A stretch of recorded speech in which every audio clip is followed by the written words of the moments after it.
Hi guys, welcome to Grow Up. Today we've got a great show planned for you. We have Rep. Vernon Jones from Georgia on with us. If you don't know of him already, you should. He has a really incredible story. He was elected as a Democrat in a district that is 70% Democrat at least. In his election, it was actually 72% voted for him. And so he was elected as a Democrat. But he has now come out in support of Donald Trump and has made it very clear that he's going to be supporting the president in 2020 in November. To be reelected as president. So first of all, I have to say thank you so much for coming on with us today. Thank you so much for having me too. So first thing I want to dive into is you have an amendment that you were part of that you put together, and it was to directly go after these people that have violently attacked Trump supporters. You said yourself in a tweet that went viral that you'd seen so many videos of Trump supporters being violently beaten up and attacked for simply just having a political view, that you felt it was appropriate at this point to put together legislation that would protect those people and would, bring consequences for people who are enacting this violence upon people. So what can you tell people about what you've done with that legislation, where it's at, what the future looks like, and so forth? Okay. First of all, we're in Georgia. We had one of those sessions where we had to take some time off because of the COVID, and then we had to return. But prior to the pandemic, I had introduced legislation that make it a protected class, that if someone is assaulted or harmed based on their political ideology or their party affiliation, that it would be considered a hate crime. Little did I know, after we recessed or we were suspended, and then here comes the pandemic crisis, that this whole issue with the rioting would bring about more of an alarm on the hate crime legislation. So when we returned in our special session about 2 weeks ago, I offered an amendment to some existing hate legislation that would have made that if you attack someone again based on their political ideology or their party affiliation, that too would be a hate crime. The state Senate wanted to involve it. They had an initial part of it in there as related to freedom of expression, which would have covered that.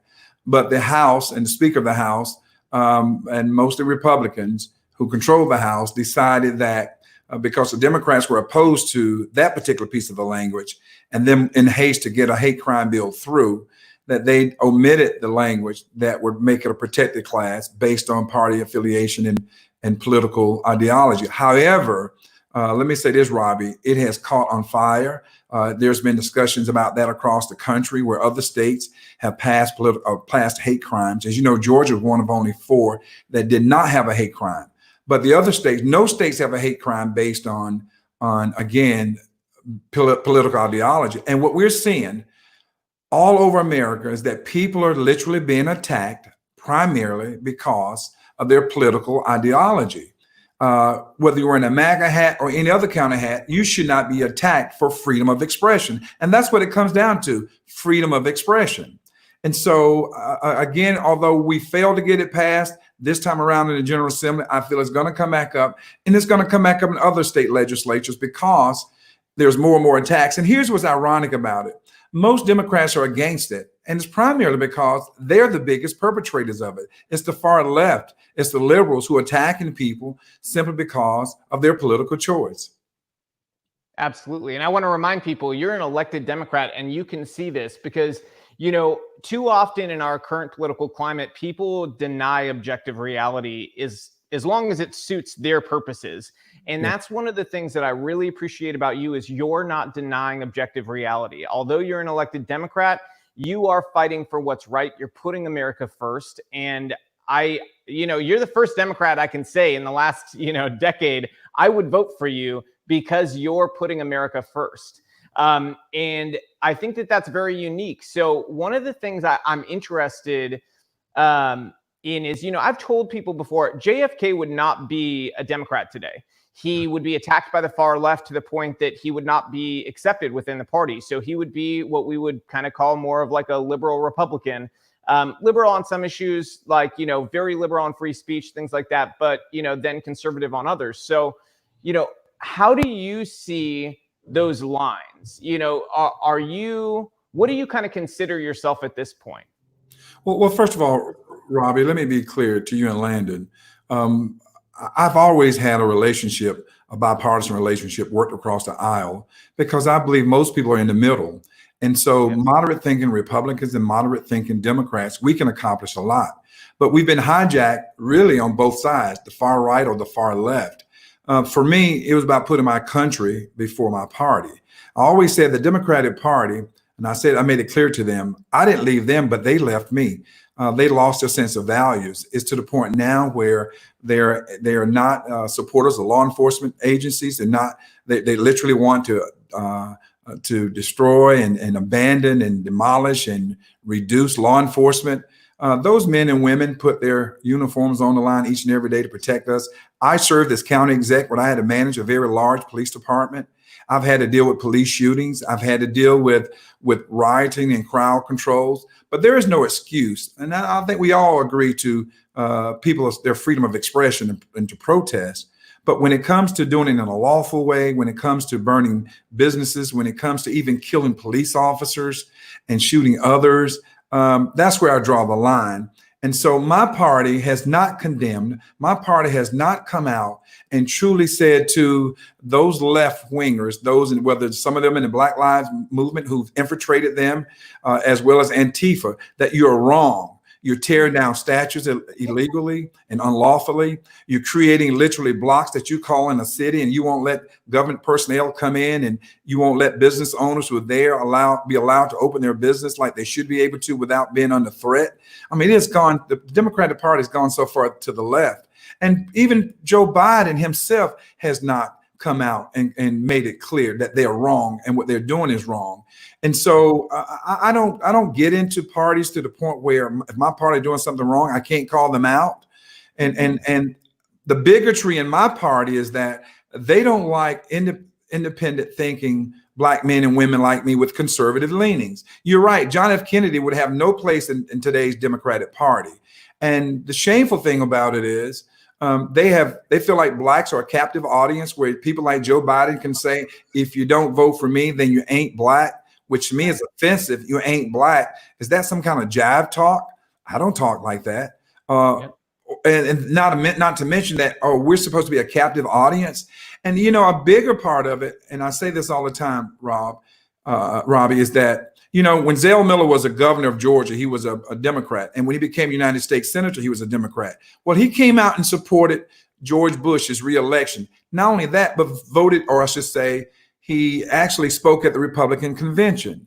There was no calling him an embarrassment to the party. He needs to resign. He needs to leave the party. As a matter of fact, he was well sought after by both parties for their endorsement for future candidates after that. But when Vernon Jones, an African-American Democrat with conservative leanings, who put the country before his party, when I did it, the Democratic Party called me an embarrassment, said I need to resign, that I don't represent the values of the Democratic Party. So the hypocrisy of that.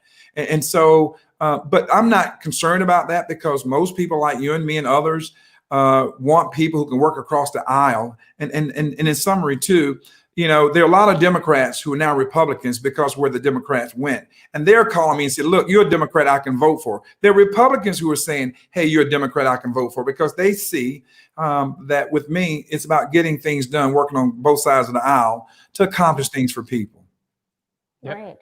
There's very few Democrat leaders left that are willing to have any sort of civil discourse or can admit to any wrongdoings on their, party affiliation's side. So I think that is, very refreshing for us to experience that, because we want more of that. That's the America that we want to leave our children, is one where ideas can be debated. And we can, work together for the American people. What's best for us? What's best for our communities? Not who gets to win. This divisiveness is just out of control. So I'm really grateful there's people like you in positions of power and leadership. So we're really, really happy that you're here. Can you talk more about your bill? And does it have anything in there with carving out for job discrimination? Because we've had a lot of viewers reach out to us.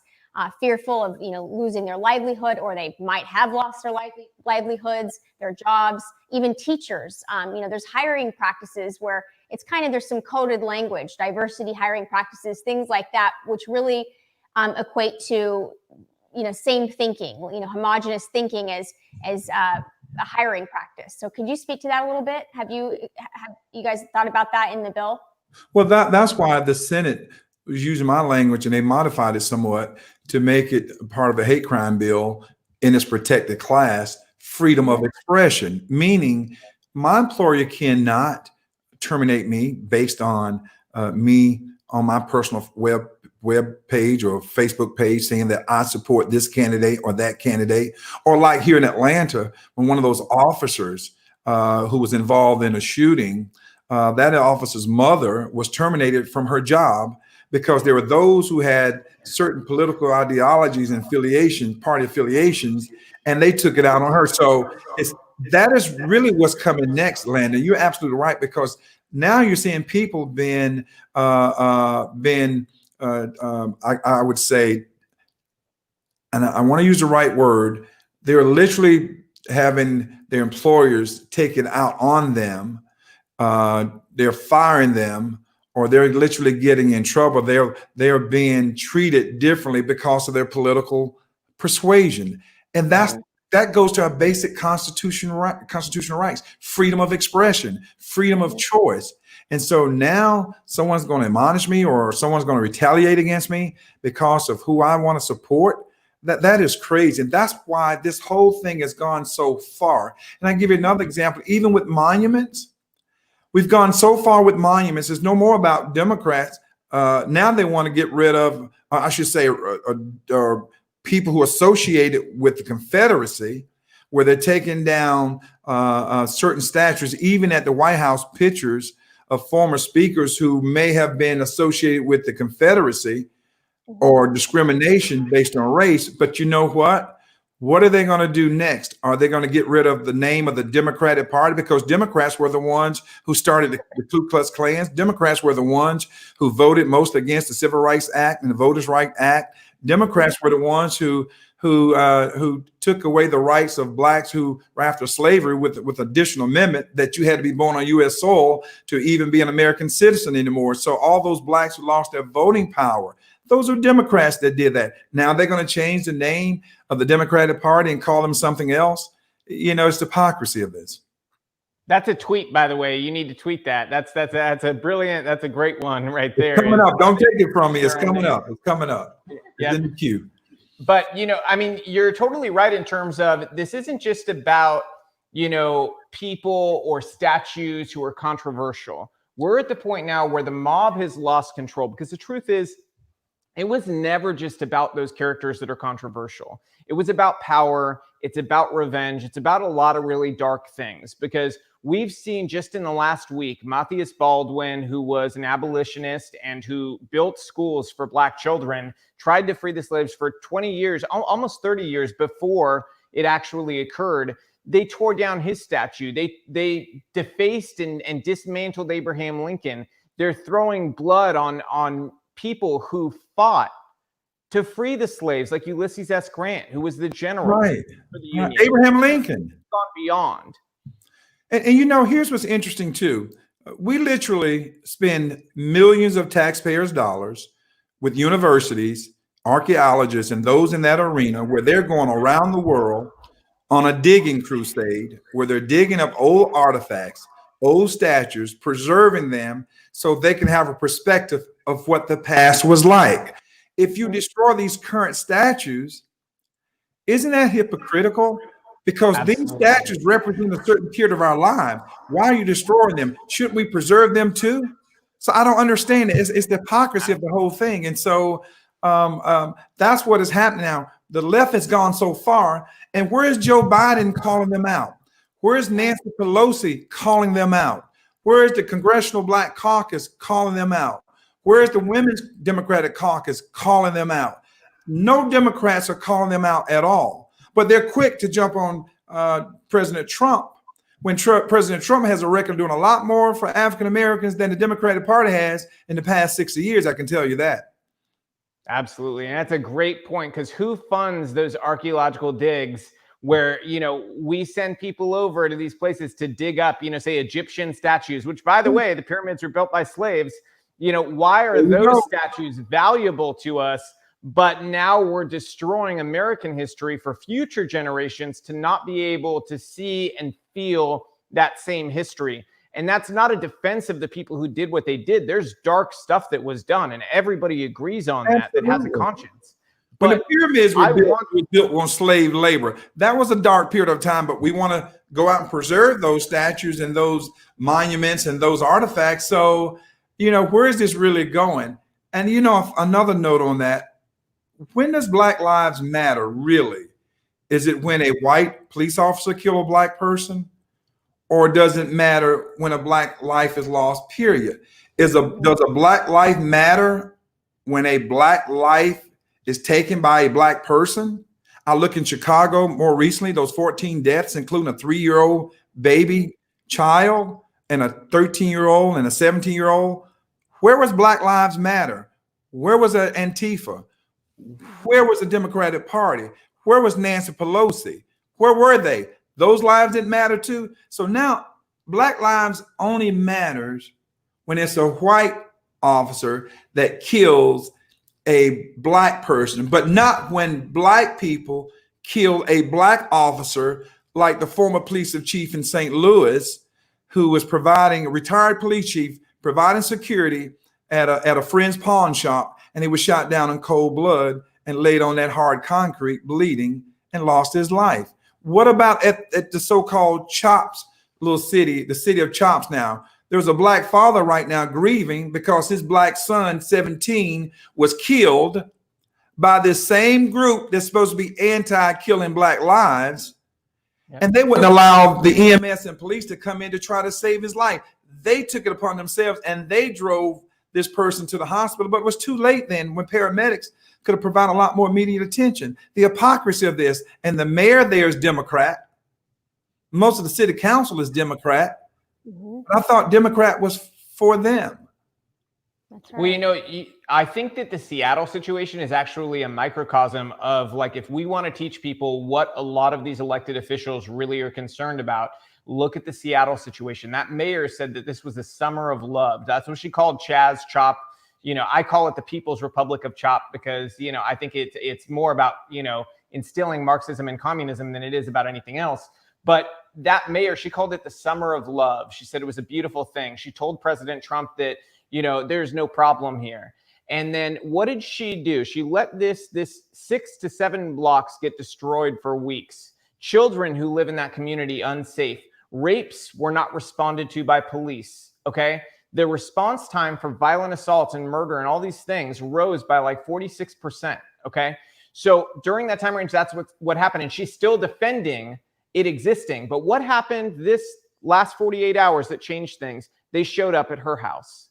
Right. When they showed up at her house, she said, this is unacceptable. They're not thinking of my safety. And then today, she finally had the police remove these violent mobs from this area, from those 6 blocks.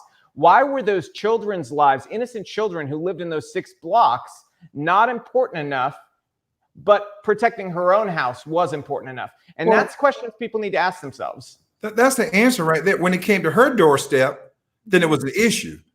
But when it was at those business owners' doorsteps, it was no issue. Oh, we're going to provide them toilets. Or we're going to provide them water. Or we're going to provide them the necessities to camp out there. But you know what? The bigotry among Democrats is this.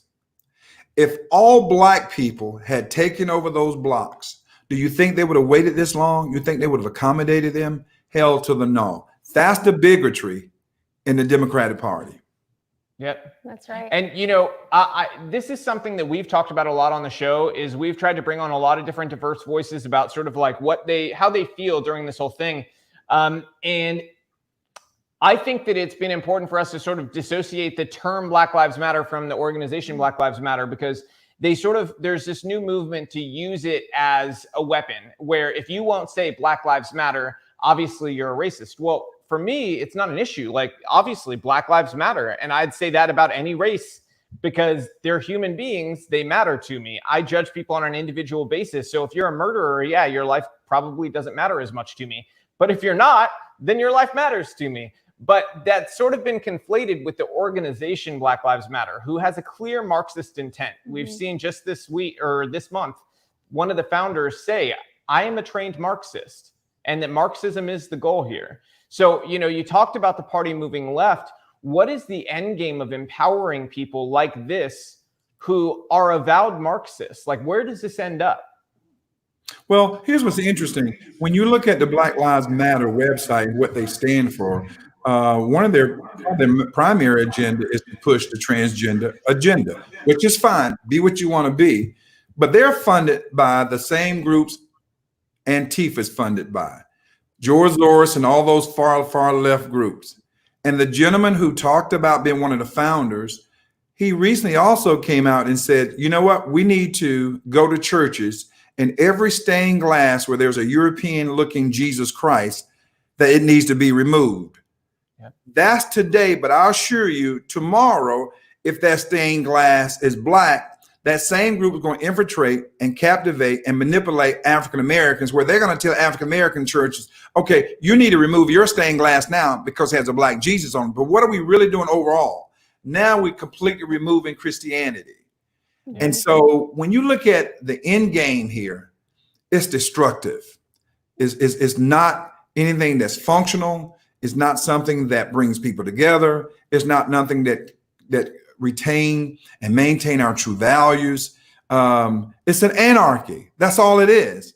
And you can look at other places. We cannot survive. America can't be the great country that it is having that type of environment.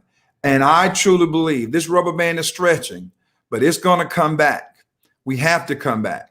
And people will come back to their senses. A lot of these folks who were supporting these protesters, because you're seeing a lot of white kids coming to these protesters. So when whites see whites involved in these protests with blacks, they're thinking, oh, okay, I feel comfortable now. It's not all black group. It's some white people there. So whites are coming down, but they're coming down with goodwill to protest, but they're being caught into the agenda by Antifa, which is a destructive agenda. Now, they were okay with all the rioting going on downtown, but what is happening now? Now they're making it to the suburbs, to these elite white neighborhoods. And what are they doing? They're grabbing their guns and they're arming themselves and they're protecting their property, which they should, because one, the police won't respond. For two, how will the police respond when you beat them up so much and you want to destroy the police department? You want to demolish the police department. What do you expect? So everybody wants 911 when they need it, including the mayor. But, she had security detail to protect her house. But what about everyday American citizen? They don't have that. So when it comes to your doorstep, then there's a difference. That's right. Yeah, and we're seeing that, these defund police movement, which have now evolved into abolish police movement, because it's never what they say is never accurate. It's always 10 steps more extreme. So this abolish police movement hurts these communities that are economically disadvantaged the most. So it's a very privileged thing for people to say that are not knowledgeable about where BLM's funding comes from. Really, it's a channel to elevate a white male, a political candidate. It's a political movement. It's not about race. And I find it really destructive that, race is being used to not only divide, but as a political momentum. Is just disgusting to me. And these policies that they're using hurt Black Americans, Hispanic Americans, and anybody. All Americans. All Americans, that's right. But it's just ironic that it's BLM, is actually hurting their own communities, and they're not addressing Chicago, cities like this, the Black literacy rate.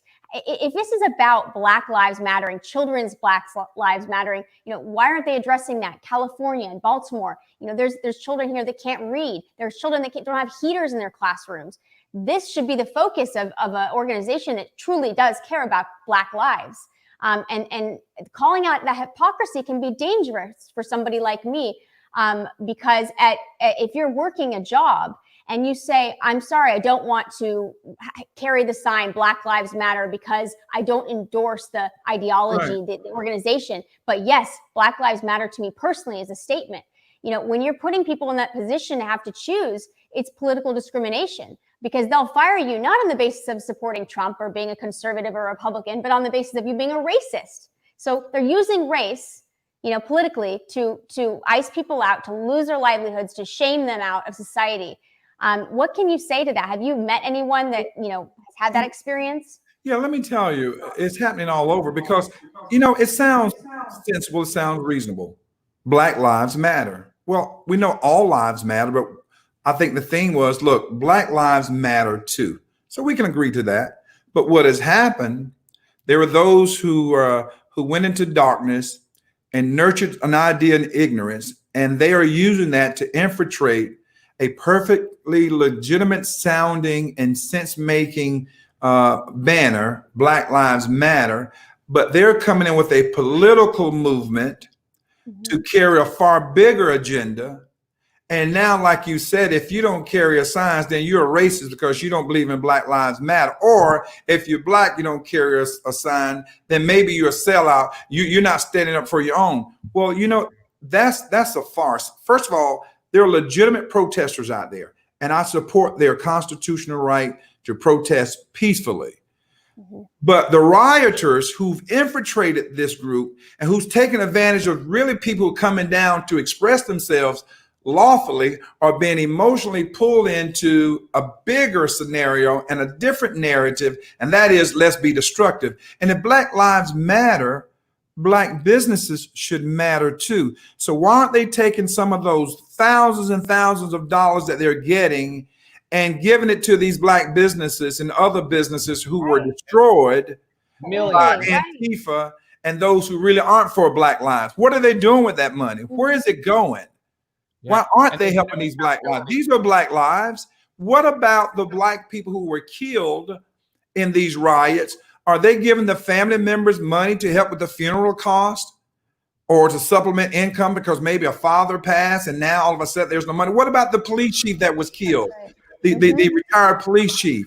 Has anyone called that police chief's family from Black Lives Matter and said, look, we want to make a donation to help with your cost. We lost your income. Or the young man out at Chop City, the African-American who was killed. Did anyone from Black Lives Matter call his family and sit down with his family and his father, his grieving father, and say, hey, what can we do to help out? So, this whole thing is what I call, I use a word of one famous man, it's a hoax. Yeah, that's right. You know what I would say? And I don't say this just as a hot take, but I say it because it reflects reality. The organization Black Lives Matter does not care about Black lives. If they did, you just look at the statistics. Just this last weekend, we had 14 murders in Chicago. Yeah. All African-American. Yeah. Okay. Every single one. A 1-year-old was killed. A 10-year-old was killed. The weekend before, like you said, a 3-year-old was killed. A 13-year-old was killed. And 2 other teenagers were killed in the weekend before this one. BLM has said nothing about it as an organization. Hashtag crickets on it. Hashtag crickets, not a word. Crickets, absolute crickets. 14 died this last weekend alone in one blue city, Chicago, okay? 1. Last year in all of 2019, in all of the United States of America, there were less than that of police shootings of unarmed Black males. There were 9.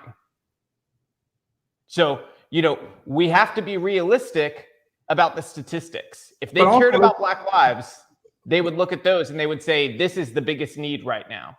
But also, let's look at Black police officers that were killed last year. Yep. Let's look at them. Where were they when Black officers or white officers? Where were they when Black officers who were Black lives were killed? Where was Black Lives Matter? And so I think the American people is beginning each and every day to wake up to what's really going on here. And that pendulum is going to swing in a different direction. And before long, they're going to become defunct because they were not operating under the guidelines and what they sold to us about Black Lives Mattering, which we all care about that. As a matter of fact, from day one, I would have just said Black Lives Matter too. I can understand that because all lives do matter. What if a Black person is married to a white person? You don't think that white person's life mattered to that Black person, their family, if something happened there? So all lives really matter. But I think it's legitimate to say, let me be clear. I'm not going to say there's not racism out here. I'm not going to say I have not been stopped and profiled and humiliated by a traffic cop, by a white person, a white officer. I can't say that hasn't happened. I also can't say that that hasn't happened to me from a black police officer too.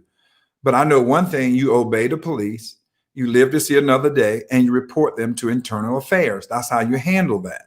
But when you look at what is happening, when you have these phrases, kill the police officers, cop killers, and all that stuff, what are they sending? My brother was a police officer. We have black people who dads and moms and sisters and brothers and uncles and best friends and neighbors are police officers, and you know them and you know they're good people. You want them killed? They want to make it home like everybody else makes it home. Now, are there some bad apples? Sure they are. They're bad politicians. And you know what? There's a way to handle them too. And so my plea is this, Landon and by Robbie, my plea is this: at the end of the day, we have to come back. Reasonable minds have to come back. We have to bring some civility here. We understand it's important about cases of police brutality, but we can't do it through unlawful acts. We have to sit down and talk about it, understand each other, and see how we can work through it. But you don't do it by cutting the police department. You can't send social workers to a domestic violence call. That's one of the most dangerous calls in the world. Who's going to respond or be there to protect the social worker? Now, in the right environment, you can augment the police department with social workers, but those police officers too need some social workers. They need more training. They need more psychiatric treatment and diagnosis. Why? Because they're in a stressful job too. They have problems like anybody else has problems. And so we need to see through evaluation, this officer been out there for the past year. We don't know what has happened. Let's evaluate this officer and see this officer healthy enough to be back on the streets, or does this officer need some time off? So if we're going to take a comprehensive approach, you do it, but you don't do it by demolishing and defunding the police department. You do it by augmenting the police department. Absolutely. I think that's those conversations are the ones that we need to be having. And I think it's important that individually we address it, because not every police, precinct is run the same way. Right. There's some places that have no reported unarmed shootings whatsoever. So the idea of just abolishing throwing the baby out with the bathwater is just nonsensical. You just create a database. You create a database. You keep that information, because that data is important. Police officers don't have a problem with you keeping data, but when you start talking about taking funding away from them, that's demoralizing when you're not supporting them. And I can tell you this: if you look at where most of these protests have gotten out of hand, most of them are Democratic leaders, and most of them, the problem has been because of local leadership. It's it's not President Trump's leadership. It's that local mayor or that county chairperson, etc. Why? Because first of all, every city should have learned from what went on in Minneapolis. Say, okay, we saw what happened in Minneapolis. That can happen in Atlanta. So let me right now establish a command center and bring in all metro local law enforcement agencies and the GBI and the State Patrol and say, look, in the event that we see what's happening there, this could happen here. So we're going to organize and we're going to make an announcement. If someone planned on having a march here, that's fine. It's got to be peaceful. Here's where it's going to be, the designated location, and here's what the time's going to be. After that, if you violate that, you will be arrested. You don't call a press conference in the middle of rioting and give a Mother's Day speech. No, nobody's listening to it. That should have been given the day before the rally or the march, and the day after the march, you should be reporting how many people were locked up, how many people attended, whether it was peaceful or not. That's what you do. You have to be well organized. But like in Atlanta, there was no planning. There was no triage. There was no command center until it was way too late. And then there are other law enforcement agencies who felt like, wait a minute, the police aren't being supported. I'm not going to have my guys come down there and they mess around and be indicted or charged because they're trying to enforce the law on some bad actors. No, nobody want to put their officers in that type of no-win situation. So there's a local leadership issue here as well. Absolutely. And we talked about that in George Floyd's case. Democrat governor, Democrat mayor, Democrat city council, and it goes down the line. They installed them. Wait a minute. What about this? What about a Democrat black police chief? Yep, that's true. And a Democrat senator who was the prosecutor previously, who did not charge the officer involved when she had the chance, when there was a previous brutality case, and then eventually his death happened. So, you know, if they had a problem with chokeholds, they would have banned them earlier. This is a local issue. They could have done it there on the state level or the local level, banning those chokeholds, but they didn't do it. But beyond that, I think what we really need is we need to expand funding to use of force training so that the public can engage in use of force training. And by that, I mean, we should be inviting community leaders, people who are protesters. We should be inviting them to use of force training for free and have them go through it and see how differently they feel after. I think one of the most powerful videos I've seen in years was there was this prominent reverend who was out protesting every weekend in Arizona. And finally, the police chief said, I invite you to come to a use of force training with me. And he accepted the offer, came to use of force training. And at the end of use of force training, he had a totally new outlook on everything. He said, I did not realize how hard this was. To make that call when you need to protect your own life is the hardest call that you have to make. And in one of the scenarios, he got himself killed because he didn't fire quickly enough. In another scenario, he shot somebody who was unarmed, but he realized how he thought the guy was armed, even though he wasn't. And all of these things made his perspective change in how a police job, actually, happens on a daily basis. He didn't expect those decisions to be so difficult. And if we expand that to those community activists and people like that, but also in middle schools to instill a sense of, respect for law enforcement and the decisions they have to make, while also maybe motivating people from a broad section of the community to be inspired to one day be police officers in their own community, I think we could actually see some real change from that. But I'm gonna let Landon take over here with the viewer question. Do you have any thoughts though on use of force training? What do you think about that? I want to, thank you for that. Let me tell you, from one who's had, again, to manage a large police department and had to deal with police shootings. First of all, you're right.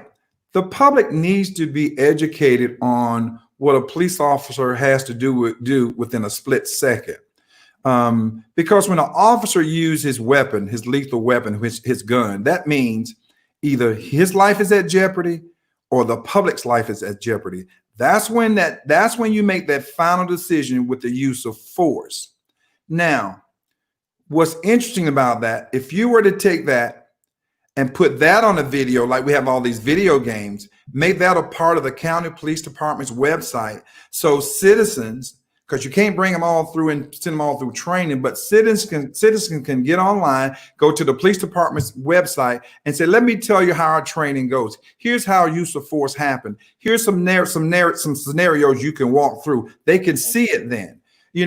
When people think, a lot of people think, well, you didn't have to kill him. You could have shot him in his leg. Well, police officers are not trained to shoot you in the leg. Police officers are trained to stop you when you become a threat. And tasers, in the state of Georgia, a taser is considered a lethal weapon. Now, different people's bodies react different ways. But when that young man, let's say, for example, in Atlanta, when he was approached and was being put in handcuffs, when he started that very moment to fight with those police officers, that put their lives in jeopardy to a big degree. Now, he gets in a struggle. He takes one of their weapons. He takes the taser. And he runs. And then people will say, well, he only had the taser. But when he turned around and aimed and shot that taser, that officer's life was in danger right that very moment. Why? Because if you ever get hit with a taser, here's what happens. 1, 2, 3, 4, 5. Those 5 seconds, you're in a state of suspension. You can't even feel a bone on your body. You cannot move. That perpetrator right then and there has you at your most vulnerable spot. That perpetrator can come right back over, just like he took your other weapon. He can take that gun and fill you full of holes. So the minute that perpetrator turned and turned that taser and pointed and lodged that taser at that officer life was at danger. And he did what he was trained to do. What I always had in place was protocol. Anytime there was a police shooting, I would have the police chief on the scene. I would have the medical examiner on the scene. I would have a district attorney on the scene. Also, someone from the Georgia Bureau of Investigation. I have eyes on top of eyes. And not until the investigation is complete about all agencies, then it will be turned over to the district attorney to make a decision on whether or not this was an unlawful, what I hate to use this term, they call it clean versus unclean shooting, whether it was a clean versus the unclean shooting. But if you look at what happened in Atlanta, no investigations were completed with the situation at Wendy's when the guy used a taser. And then what happens? They were indicted by the district attorney. So there are a lot of missteps here, a lot of missteps here. And so the district attorney has his own problems. He has a couple controversies of his own. Well, let's set that to the side, because here's the deal. Here's what you can't set aside, though. Political. The mayor made a political decision based on one leg and being the mayor and the other leg being considered vice president of the United States, made a political decision that dealt with public safety and public health on the way they handle the protest or the march. Isn't it interesting that you tell a restaurant that they can't have more than 10 people inside and they come and enforce you and will shut you down, but yet and still you can have thousands marching? Forget about coronavirus, forget about the burning, forget about throwing bottles at police officers, but you can protest and you can jeopardize other people's lives. How do we not know that the rise on some of the coronavirus infections were not due to these crowds who came from around the country now? They weren't just from Atlanta. They weren't from Minneapolis. They weren't just from LA. They were coming in because you have these professionals. And when they went back to their respective homes and hamlets, what do you think they passed on? You don't blame that on the president. That was a local issue. That was based on local leadership. Yeah, that's right. That's such a good point to bring up. Also, I'd be remiss if I didn't bring up, an issue that's very important to me that we talk about a lot on the show is human trafficking. And I want to mention that this is an epidemic of mass proportions, modern day slavery, and the fact that people want to defund police when they already have only about 10%, if that, resources that they need to fight human trafficking, to have the dogs they need that can sniff out these digital devices, to have the manpower, to there's so many resources that they just don't have the funding for. So to take anything, a penny away from them is to, it affects people. It affects human trafficking victims. So I just had to say that when you brought up the police. I don't know if you know this, LAPD, their new budget proposal that came out actually eliminates the special victims unit entirely. I heard about that. But see, here's what happened. And Sir Isaac Newton said it best: for every action, there's an equal and opposite reaction. Yep. So by them cutting over here, it's going to have a profound impact over here. Like you talked about, if you're cutting the victims department and it relates to trafficking, human trafficking, other things, then you're going to see a rise. You're going to see a surge. And so did you really address the issue? And again, a lot of this is based on political posturing, political decisions, not what's right, not what makes sense, and maybe not even what's popular, but it's the right thing to do. That's right. Absolutely. Well, before we let you go, we wanted to ask you one viewer question from Christine Saracino. She asked, what can be done to hold local leaders accountable for lawlessness in their area? Well, obviously, if you see your police department under attack, because if you don't have a police department, you're going to have chaos. If you see your police department under attack, we tend to hear from one side. I think the biggest perpetrator and the biggest criminal that's getting away scot-free here is the liberal media. They want to encourage protesting on one hand and then help you go at the police, but they're not really covering the problem. They're not covering really who's burning and why they're burning and why they should not be burning. They don't have people on the news media calling them out. They have people on the news media calling out, well, we're here for a peaceful demonstration, and that's what we're about. No, that's not the problem. The peaceful demonstrators is not the problem. It's the rioters that's the problem. Now, you okay and support masses of marches, But when the president wants to hold a rally, a peaceful rally, then all of a sudden the news media is talking about, oh, who's going to have on a mask? Oh, this is dangerous. Oh, this is going to spread this. It's going to spread that. And it's almost like the tale of two cities with the media, the liberal media. You know, you have the protesters over here and the rioters over here. Well, you know what? The protesters get the most noise or the most media coverage, and it's as if they have a right and we should be answering their concerns and addressing their issues, when in fact, the bigger issue is here.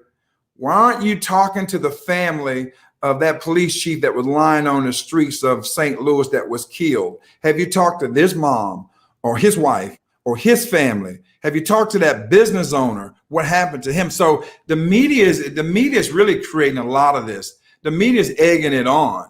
It's almost like they are, and they really are, an extension to Joe Biden's campaign, where they want the economy to fail. They want the rioting to happen. They want more and more people to be affected with the coronavirus. So why? Or for what reason? So Donald Trump will lose the election. And it's pathetic. It's just really pathetic.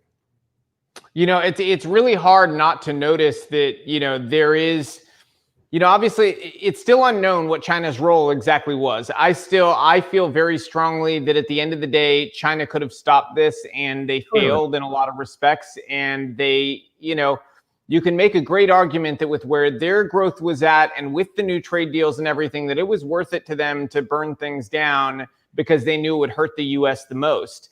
And, you know, it's something that's yet to be seen. And I think Trump has made it very apparent he has the same sort of suspicions and questions that we have about it in terms of China's responsibility in their role. It's hard not to see that this virus has basically taken everything that was a strength for Trump, you know, the rallies, the show of support from that silent majority coming out, the economy, you know, the inroads that had been made with the Black community now are also tied into this whole thing, because then you have this whole angle that's happened in the middle of it. You know, they basically used it as a conglomeration of everything to attack every strength that he had in one moment. And it's really hard not to notice that, you know, as things were dipping and going down and people were starting to reopen, all of a sudden that's when these riots started happening and all of this, you know, looting and violence and burning and everything. And that's when the media really amped things up and they gave coverage to this, and they poured gasoline on the fire. And that's what they did throughout the entire thing. And then what happened? Now we have the rates of coronavirus going up almost exclusively in young people are the carriers now. Now, what major event happened in the last few weeks with a bunch of young people out in close proximity to one another? I can't think of any except for those riots and the looting and all that stuff, you know? So I think it's hard not to notice that that's where we're at now. And now the media is back again to, oh, we need to close everything down. There's just too much virus out there. We got to close everything back down again. What's the next card to fall after that? The next excuse why we can't open. The next excuse why people's kids can't go to school. The next excuse, you know, I have a lot of trepidation at this point that this is not the last moment within this really crazy, wild 2020 story. I have a feeling we're really still just at the beginning of this. Well, let me say like that's true. You're going to see this all the way until the elections. After the elections, if Trump wins, it's going to come to an end. If Trump loses, it's going to come to an end. So get ready. We haven't seen the last of it. And, you know, it's interesting what you mentioned about China. Now, you and I both know that the virus started in China. Yep. Everybody knows that. The media knows it. So when Trump makes a move to stop any flights coming from China, then they started to criticize the president. Why are you closing it? And why are you stopping travel? This is no more than the flu. From the New York Times to the Washington Post. Yep. Then, Biden called it xenophobic. Yep. Right. Then when it gets worse and he calls it the Chinese virus, oh, you're a racist now. Yep. So they're calling him a racist now. You didn't do anything to stop it, and you're racist. It's like they're siding with China. They're not even highlighting that. Wait a minute, this came from China. China lied to the world. Our economy is going to hell in the handbasket because of what China did.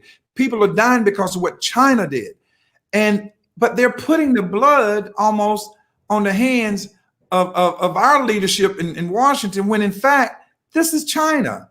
So it's like, what in the world is going on here? And so it's a no-win situation.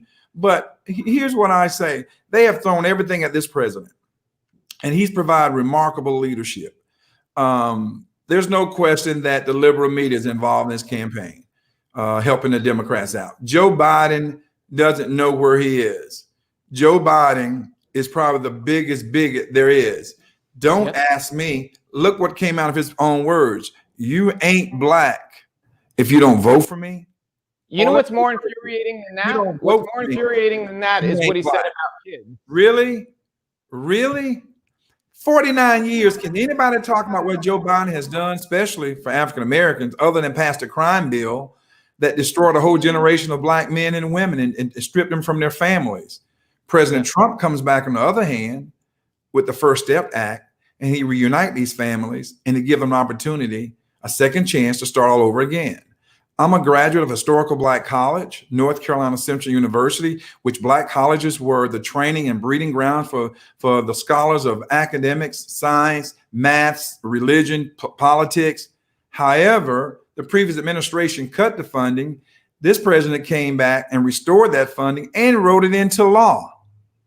Now, Joe Biden wants to come out his black agenda after we start to go after him. His black agenda was really 2.0 of what President Trump has already put out. It's almost like Joe Biden was plagiarizing again. He stole what President Trump had already accomplished, and so this whole thing is taking us in the wrong direction. I just hope right-minded people understand what is happening here. Is the president is he faultless? No. Do I agree with everything he says? No. But let's look at his record.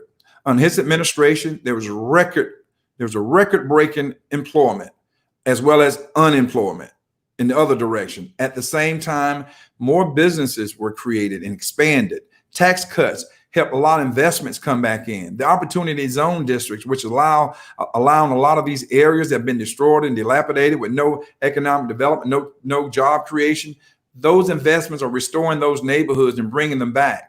This president has gotten us to where we were prior to the pandemic.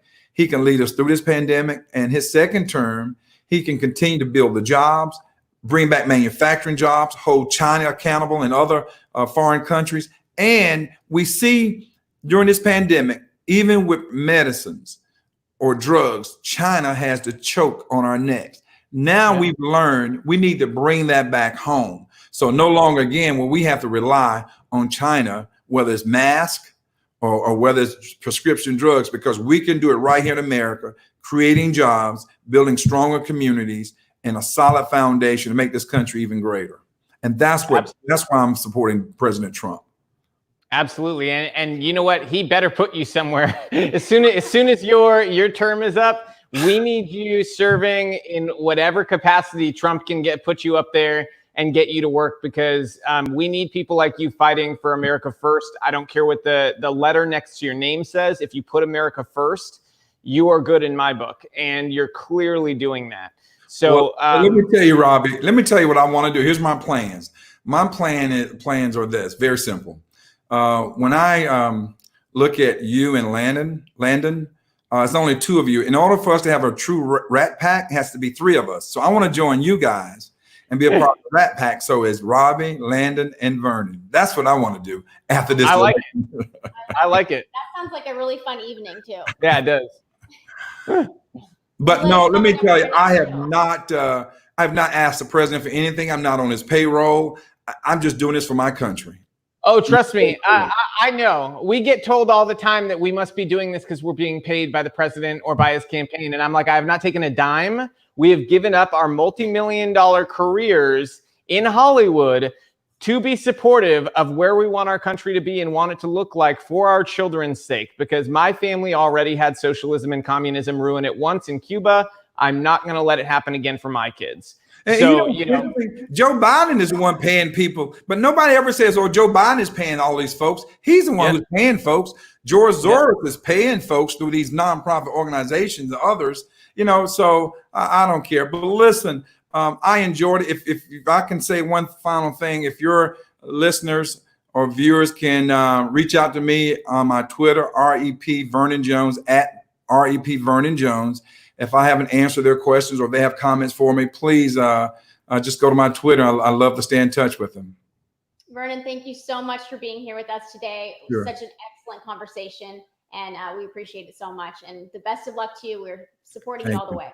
Yep. And don't forget, guys, Vernon's @ for his Twitter account is in the tweet. It's in our YouTube profile. So just click there. Don't forget to like and subscribe, and definitely follow Vernon. He has epic tweets. So he's 100% worth a follow.